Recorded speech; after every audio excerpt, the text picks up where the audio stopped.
into our second conversation for today. We are joined by two representatives who will be a part of an upcoming training. It's trauma-informed care and stress management, specifically for law enforcement. We have with us at this time Dr. Osmond Martinez, who is a lecturer at Galen University, and we have Dr. Jarrod Sadulski, who is a representative from the American Public University System. Good morning and welcome. Good morning. Thank you. So this is an interesting topic, and I kind of want to just dive right in to find out where the concept came from. Well, good morning. Yeah. Greetings from Galen. Yes. Galen has engaged itself to be part of the community. And through scientific research, we have learned to identify the problems. And this is one of the problems that we have found within our community. If we do not have the professionals in-house, we have the network. Mm-hmm. Hence the reason we have Dr. Jarrod with us now. Yeah. And so with police stress, there's been a lot of attention drawn to it. And some of the things that we found is approximately 24% of officers suffer from post-traumatic stress disorder symptoms. So that's 1 in 4. Post-traumatic Stress. PTSD. Okay. And so we've identified that. We've identified that the suicide rate among police officers is approximately 13% compared to 3% of the general population in some published research studies. So in light of the issues that exist with policing and police stress, there really needs to be attention drawn toward what we can do to mitigate that. And the best way to do that is to provide training. So it was actually yesterday, we had 28 officers from Cayo, Belmopan, and Belize City that attended the training session that lasted approximately 6 hours. And it was fantastic. We covered many different topics in regard to negative stress coping strategies, positive stress coping strategies, and the goal of the training, which was hosted through Galen University, was to provide officers with tools to manage stress. There's a common issue in policing that following retirement, the rate of mortality is higher in police retired police officers compared to those who retire in civilian occupations. So, that was part of the training too, to talk about what we can do in regard to self-care to promote longevity. If I'm to shift perspective and perhaps be a police officer, and I try to think of all the mounting stress that I may have. I'm poor because I don't make that much money. I work really long hours. Every time I step out in my uniform, I'm naturally at risk. And if I'm a good cop, I'm being a good cop today, I will be in confrontation with people if I encounter any sort of crime or suspect crime. I may potentially go into a scene that is life-threatening to me. I perhaps can do things that may cause a threat to my life later on if I, confiscate drugs or if I arrest a high-profile person. Mm-hmm. I also may witness persons being harmed right in front of my eyes. How does one 6-hour workshop help to mitigate the effects of all of these things? Well, I'm glad that you asked that. Assistant Commissioner Phillips was in attendance in regard to handing out certificates with Dr. Aird from Galen University, and one of the discussions that existed was the need for continued training. So we're not going to solve all the problems in 6 hours, but what we are going to do is identify that we have a problem. And then once we identify the stress problem that exists in policing and identify some basic strategies to manage that and mitigate that, then we can work toward continued future workshops. Can I tip my hat off to Galen University? This is a timely discussion. We've seen where Galen has been on the forefront of a lot of the conversation that we've been having, and this one is, when I saw it, I said, thank you, Jesus. But we've seen where there has been some changes, and my mind goes directly back to the image of a police officer kicking a person, a civilian, an armed civilian in the head, and to the issues that I know police officers are having in terms of the work hours. Mm-hmm. We've seen some structural changes the recent commissioner has made the transition to shorter work hours, which surely helps to alleviate some of the stress. But one of the biggest stresses, as Marlene was pointing to, that I know for a lot of my friends who are police officers, is financial. Right. Did you address that? Because what they're getting as pay, they're hitchhiking on the bus Right. to get home. Some of them live in Corozal and working in Belize City in Belama substation. Right. The stress on their families, you know, how much are you able to speak to some of the financial stress relief that they could have without changing what they earn? Right. We can only control what's within our ability to control. Right? Yeah. So with that, we have to work with what we have, and we have to identify that there is a financial strain. And though there may not be an immediate fix, if we can identify, when officers can identify that they're struggling in terms of stress because of finances, they can stop, they can stop the strain that exists. So if finances are the stressor, and if at the moment they're not able to gain additional income, the best avenue is to mitigate the stress that they have, and is to identify when that stress is starting to impact them.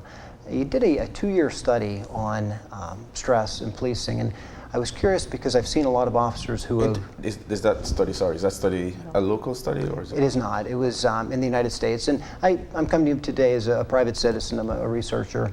I'm not representing anyone other than myself and the American Public University system.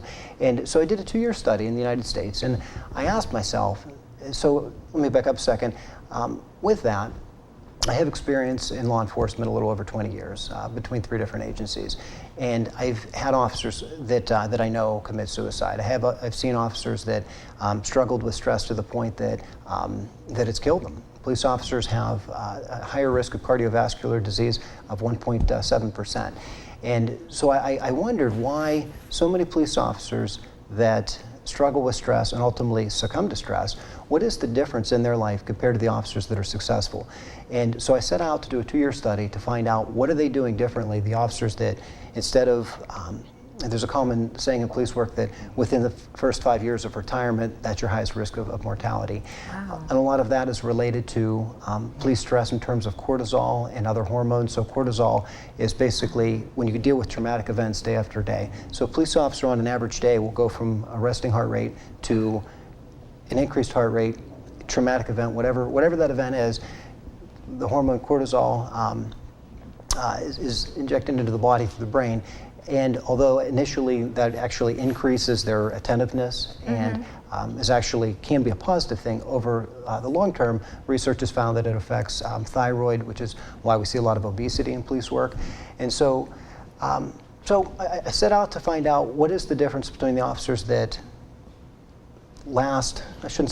have another career or enjoy 20, 30 years outside of police work after they retire versus the officers that unfortunately pass within the first couple of years. So I set out to do a nationwide study. I set up a screening process where I identified what I categorized as a successful police officer.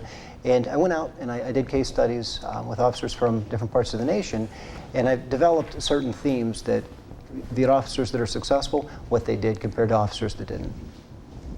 Are there any institutional recommendations that you think could possibly work here? Because they're from the angle of what the officer can do for themselves to reduce stress management, but there is a workforce. There are things that the police department and the institution can do to help them to reduce stress. One of the recommendations that I have on that is in police departments around the world, they have employee reviews. And speaking with officers yesterday, I understand there's an annual employee review. It goes by a different term in policing here, but it's the same concept. So basically they are rated on their performance for the past year. So what I recommend, and what I discussed in the training yesterday, is we had a lot of supervisors in the room, is I recommended for supervisors, and this could really be done on the institutional level, to incorporate in that discussions about stress. So typically in employee review, we're looking at strictly performance, but if we introduce stress into that review simply by asking the officer, hey, how are you doing? How are you really doing? How are things at home? Are you struggling with stress? Are you having symptoms of post-traumatic stress disorder? Which is why it's important that supervisors understand what those look like. So that whenever an officer says, I'm having recurring nightmares from a traumatic event, they can identify that's a trigger of PTSD. And actually, that's kind of where I wanted to jump in, because the conversation around trauma, I think, has become a lot more widespread. Yes. And people are starting to understand that trauma is not just a car accident, that it goes far deeper, and it can manifest in actions that we don't understand ourselves. So we've talked about trauma in children because of the violent situation we've seen on the show. We've talked about trauma that sometimes even the perpetrators of crime have experienced themselves. And I see that in your training, you also did what is kind of like a trauma analysis, like looking at your score of what you've been exposed, because it's cumulative. If I've been abused, had someone died, you know, like there's so many different things that can happen that kind of accumulates and makes me more susceptible to post-traumatic stress disorder. What are you finding? And I know you can't give detailed results of their particular... What we're finding is those that experience trauma under the age of 18, that those are the ones that are going to suffer the most later in life. And they may not even have realized the impact of the traumatic experience that they had as a child. So that's really what has come out of what's called an ACE study, which is what you're referring to. And I'm not talking about from yesterday, but just in general. What often has been found in research is that officers that have experienced traumatic events as a child, it may not come out for years, but ultimately, you know, it ends up coming out. But Dr. Sadulski, it does not. I mean, I think we don't add the trauma that we have in our life and look at it, reflect on it as a part of why we behave how we behave now. But in fact, when you've been exposed to a lot of trauma, which, you know, one can guess many Belizeans, especially Belize City people, have been exposed to. Or if we look at our socioeconomic or statistics, or what our statistics are saying, that it manifests in some of the behaviors like that we deem unprofessional. You know, being very angry, being very aggressive, lacking in empathy, being dismissive. Right. I would like to address that, and it's a difficult situation because at the end of the day, officers are human, and it's not normal to carry this type of trauma. So what I think the public often doesn't see is that the officer that may be delayed to respond to their non-emergency call by an hour, well, that past hour, they were maybe doing CPR on a child that was in a swimming pool and was drowning. And so within 10, 15 minutes of experiencing a loss of life that perhaps resembles a child of their own, perhaps the same age, well, they go directly from that call to now a call of a minor dispute, and it's unprofessional, and I'm not trying to justify it, but I'm trying to explain why I think that's there. Part of the training is trauma-informed care. Could you unpack what that is? Sure. That's basically just understanding the trauma that you're experiencing and recognizing the signs of it. Okay. In Belize, we have a problem with follow-up. One of the things that you were referring to is one of the recommendations when I asked you about institutionally what could be done by the department is you say have them talk about it. I know in the past there was a move by the top brass of the police to put, I don't know if it was counselors is the proper term, to put them. They have a department, yes, to have them actually talk. But when you look at the shifts, it's very difficult for it to get done. That's why I think the employee reviews are essential, because the employee reviews are going to happen regardless. So if we can incorporate stress management into that, and it could be as simple as having the discussion with the subordinate of asking if they're dealing with, you know, traumatic events that, you know, are recognized as symptoms of PTSD, and then offering the services that are available. One of the things that I found in my research was the importance of peer support programs. So an officer that experiences, let's say, a shooting, and the officer is likely to be offered counseling. But let's face it, in police work around the world, officers are very hesitant to speak to a counselor because they're afraid of what this might say might impact their career. So what my research had indicated, and what is really, I think, picking up in the United States, is peer support programs. So if I've worked with an officer for the past 5 years, and 4 years ago that officer was involved in a similar shooting, I trust my life to this officer every day.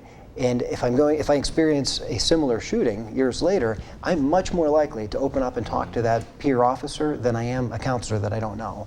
Because that officer that guards my life every day as a partner is somebody I can trust. Yeah, you put a great amount of trust in him. I want to bring in Dr. Martinez here, just from Galen's perspective, because you have your criminal justice program. Yes. How does all the information and the experience feed into what you will apply within the classrooms? Yes, we definitely will And besides that, I want you to note that this is a continuous effort. You know, Galen is involved in research. All the faculties, they have 3 mandates. One is to teach, research, and service. Okay, and the partnership that we are building, both national and international, will help us to build into our courses, and criminal justice is definitely one of them. And we have a few of police officers who have graduated, you know, from the criminal justice program. And now Galen will be incorporating a master's in science with focus in social science, which will also help them to enhance. And there comes the answer to the financial part, you know, because that's how they could generate a little bit of money. Now you may say, oh, Galen is an expensive institution. Well, I think you get value for your dollar.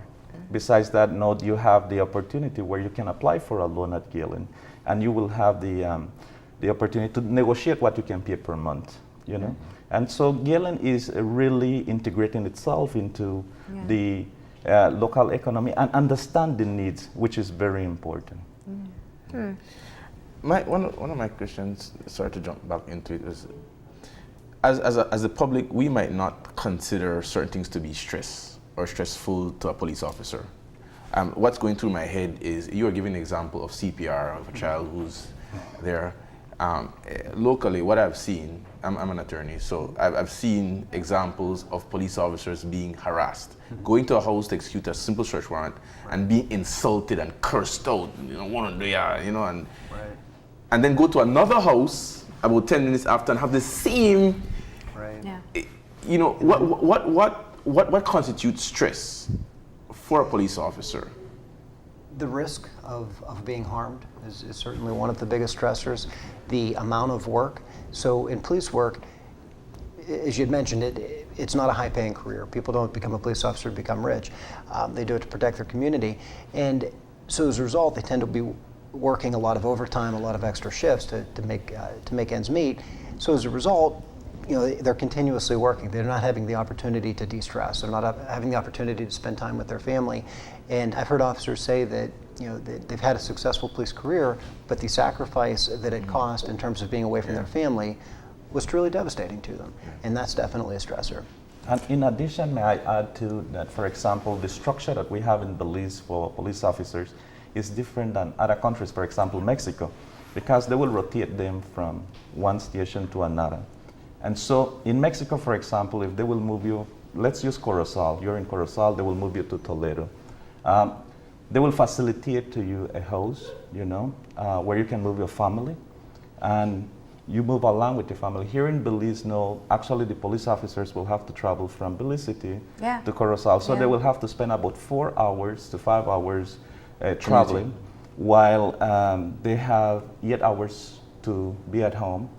That was the objective, to have 8 hours. But if you spend 4 hours on the bus, or you catch a ride, like I would say it in Belize, so they will spend 4 hours. What is the time that they have to rest? That is one. What is the time that they have to spend with their kids and their spouse? You know, how involved are they with their kids' education? You know, so all this stress. Or the benefits package that the police officers get for the family too. Yeah, you know, and I think Kevin outlined some scenarios, and I think that is definitely a reality. But when you talk about stress management, that's what actually came to mind. How does one even find time in the middle of your day? I mean, it's like decompressing, and people with an 8 to 5 don't have time to decompress because they have kids, and you know, they gotta make sure everything else is taken care of in this thing called life, because it's not just all work. Right. One of the most important things is to have an identity away from the badge, is to have goals that are set that aren't police related. It's important to have career goals, but to develop goals that are completely unrelated to police work. Another important thing is, in the limited off time that they have, is to develop friendships outside of the police culture. And it's important because officers that develop friendships outside of the police culture, say they have a friend that's an attorney or a banker, they're going to hear a whole different worldview and perspective and problem solving strategies than they're going to hear within the police culture. That's interesting. And how common is it that police officers have friendships outside of It's unfortunately not that common, but this actually came from the 2-year study. The officers that that I had interviewed and collected the data from that have had successful careers and then went on to live a successful life following policing, one of the key factors in that was that importance of having an identity away from being a police officer, whether it's through engaging in church services, whether it's engaging in, like I said, friendships with others that are not police work, anything that completely gets their mind off police work, even for a limited time, increases the opportunity for longevity. What's the impact on police officers when there is a publicized case of things like police brutality? Well, the difficult part of it is that one incident ultimately can reflect on all police officers, and that's the issue. Is an officer, may be hardworking and honest and doing everything right, but all of a sudden now is painted with a wide brush, and that's very unfortunate, and it's very disheartening to officers that are out there doing the right thing, risking their lives every day with integrity. Why should the public out there be doing cartwheels to hear that something like this is happening? I think about it from the standpoint of what stress causes in terms of performance and decision making, because you're talking about somebody who has a lot of power, right, not only in terms of legal authority, but even in terms of firearms and force that they could possibly use. And so maybe from both standpoints, maybe you as a presenter and you from the university as somebody who is invested in the society, say, why should people be very happy that this is happening? How do they benefit from this? Go ahead. Yeah, I believe that in Belize, we look at police as the bad cop. We look at them as the ones who cannot solve a problem. And when there is crime, we blame them. Everything bad that happens, we blame the police. Everything that happens in crime is not related only to police. It has to do a lot. It's a linkage within the economy. If there is not enough employment, then there will be crime. If poverty increase, crime increase. It's one of the research that I did. So the lack of jobs, the unequal distribution of wealth, between the rich and the poor. So all these things do affect the crime rate. But we blame the police. So in this case, it is very important to sensitize the population, the Belize population, to understand, that there is more, and that we have to be in the same page in order to contribute. Because who doesn't want to live in a safe country? Mm-hmm. We all want to. Yeah. But we have to contribute, and we have to support our police officers. So I don't want to lose the opportunity. So you had the trauma-informed care and stress management with representatives of the police department yesterday. Correct. But you're also gearing up for another training as well, or a workshop. It's in the works. There's discussions about it. Yeah, so that's the understanding or drug and human trafficking problem. Okay. I apologize, I thought you were referring to stress management. Yeah. So we do have an event tomorrow at Galen University at 9 a.m. and we'll be discussing human trafficking and the problems associated with human trafficking from a regional and global perspective, as well as narcotics trafficking. Now, that's, I think, one of the common themes that we're hearing very often in Belize. A lot of people talk about human trafficking, but we don't necessarily know how to recognize it or understand it. They call it the modern day slavery. It happens in our society, but we don't really, I think, make a connection as to what we're seeing right before our eyes. How do you explain it to people? Well, human trafficking is not always just the scary abduction of a child.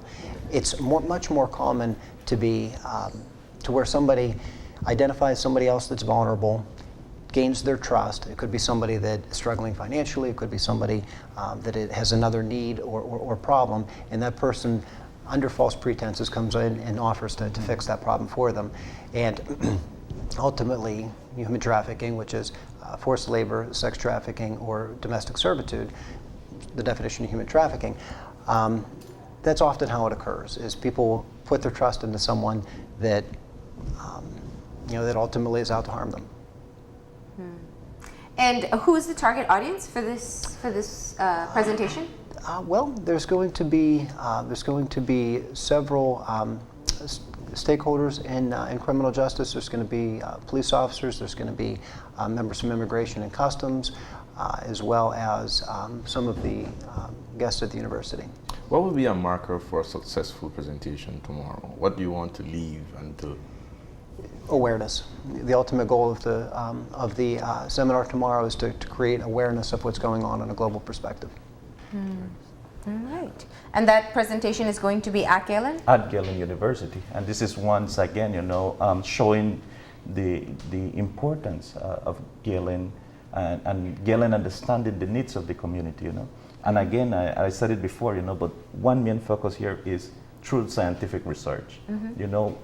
Galen is integrating itself, is understanding the needs of the economy in in a lot of details. And so we are trying to find not solutions, but be part of the solution on having a better country. All right. Well, gentlemen, thank you for coming in and letting us know what you've been up to. I definitely kudos on working with our police officers. I think that the more we can help the department, as you were saying, the more we can have the type of results that we have all wanted. And of course, best of luck with the upcoming presentation as well. Thank you. I've enjoyed my time with you guys. Thank you very much. Thank you. We're going to go ahead and take a break, and when we come back, we'll be talking about the 30th anniversary of the Youth Enhancement Services. So stay tuned.